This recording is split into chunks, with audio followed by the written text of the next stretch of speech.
प्यारे बच्चों, हम 2-3 दिनों से सब्जेक्ट वर्ब एग्रीमेंट पढ़ रहे हैं।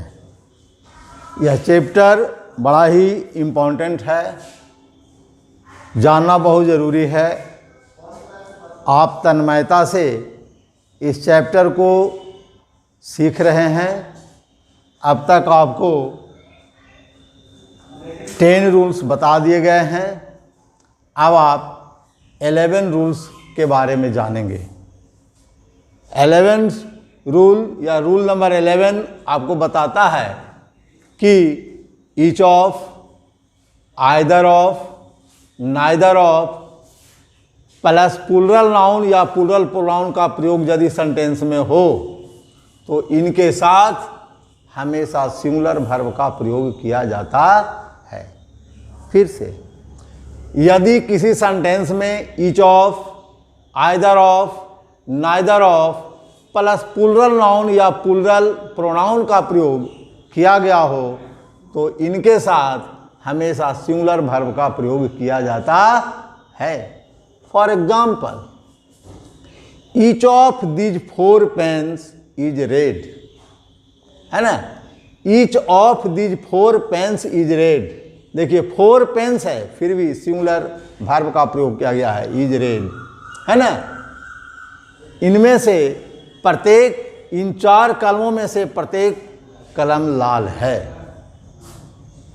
Neither of you knows English, तुम लोगों में से कोई भी अंग्रेजी नहीं जानता है। यू के बाद हमेशा प्लूरल वर्ब का प्रयोग किया जाता है, लेकिन यहाँ नाइदर ऑफ दिया गया है, इसलिए यू के बाद सिंगुलर वर्ब का प्रयोग किया गया है।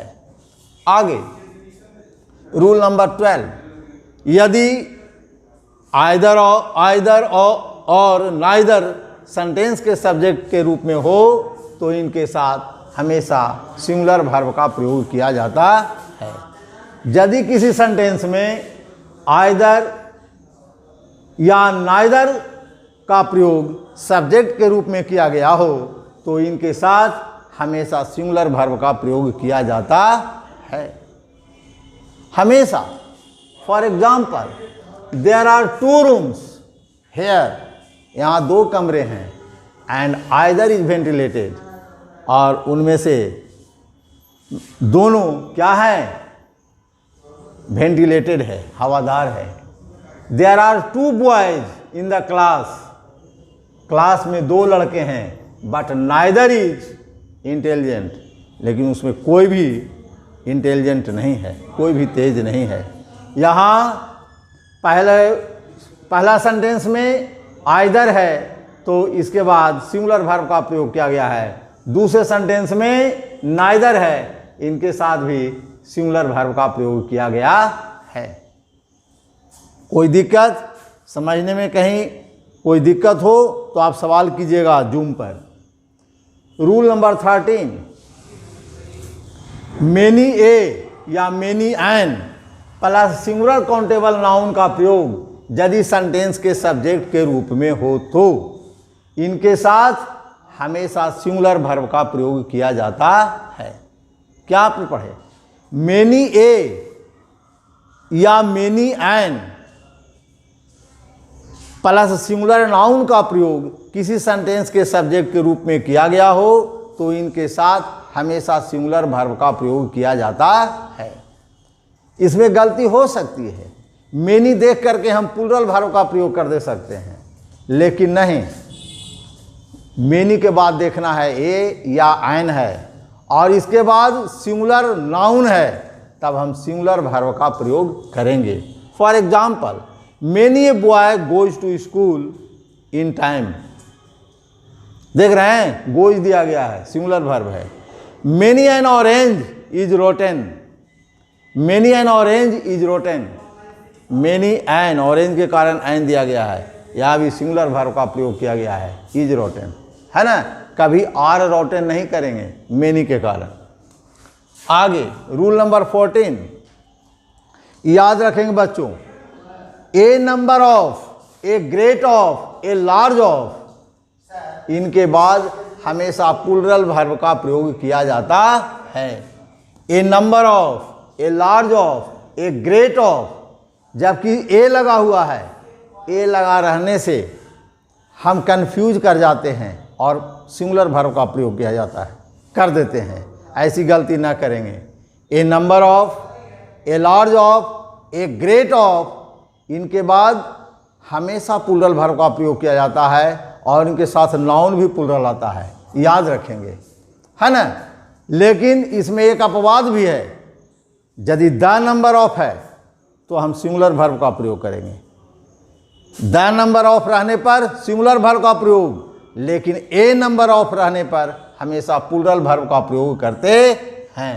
For example, a number of students were present, काफ़ी संख्या में विद्यार्थी उपस्थित हैं।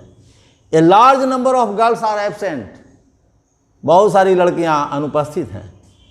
नोट में लिख दिया गया है, आप अपने कॉपी में देखेंगे।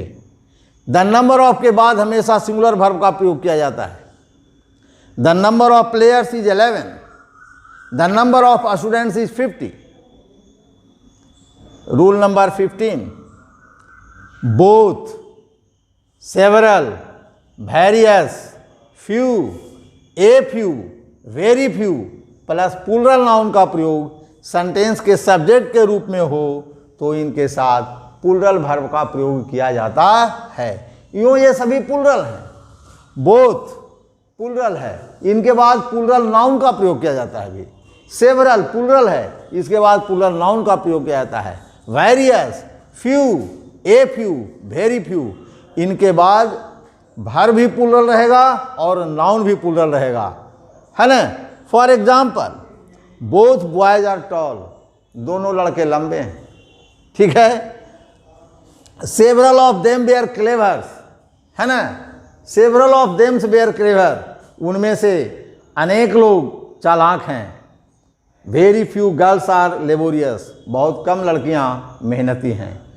तो आप देख रहे हैं कि बोथ के बाद, सेवरल के बाद, फ्यू के बाद, ए फ्यू के बाद, वेरियस के बाद हमेशा प्लूरल नाउन और प्लूरल वर्ब का प्रयोग किया जाता है। यूँ तो इस चैप्टर में और बहुत कुछ बताया जा सकता है, लेकिन आप इतना ज़रूर कंप्लीट रखें। और अब हम जूम पर वर्कआउट कराएंगे, है ना। कल हम आपके साथ जूम पर उपस्थित रहेंगे, आप भी उपस्थित रहेंगे और काम करेंगे, है ना। पुनः आप समझ लें इसको, सब्जेक्ट वर्ब एग्रीमेंट है क्या। सब्जेक्ट वर्ब एग्रीमेंट बताता है कि जैसा सब्जेक्ट वैसा वर्ब होता है। यदि सब्जेक्ट प्लूरल है तो वर्ब भी प्लूरल होगा, सब्जेक्ट सिंगुलर है तो वर्ब भी सिंगुलर होगा। लेकिन आई अपवाद है, आई सिंगुलर है लेकिन इसके साथ हमेशा प्लूरल वर्ब का प्रयोग किया जाता है ना। और आप शुरू में सीखे कि नाउन में एस या एस लगाते हैं तब तो वह प्लूरल होता है, लेकिन वर्ब में एस या एस लगाते हैं तो सिंगुलर हो जाता है। इस बात को हमेशा याद रखेंगे, है ना। आप पढ़े हैं कि यदि किसी एडजेक्टिव को नाउन के रूप में प्रयोग किया जाए तो उनके साथ हमेशा प्लूरल वर्ब का प्रयोग किया जाता है। जैसे for example, the poor are laborious कहते हैं, द पुअर मीन्स गरीब लोग। द ओल्ड आर हेल्पलेस, बूढ़े लोग असहाय होते हैं, है ना। तो इन सब बातों पर आप ध्यान देंगे और आगे का काम करेंगे, है ना। ठीक, दैट्स ऑल। कल हम जूम पर उपस्थित रहेंगे।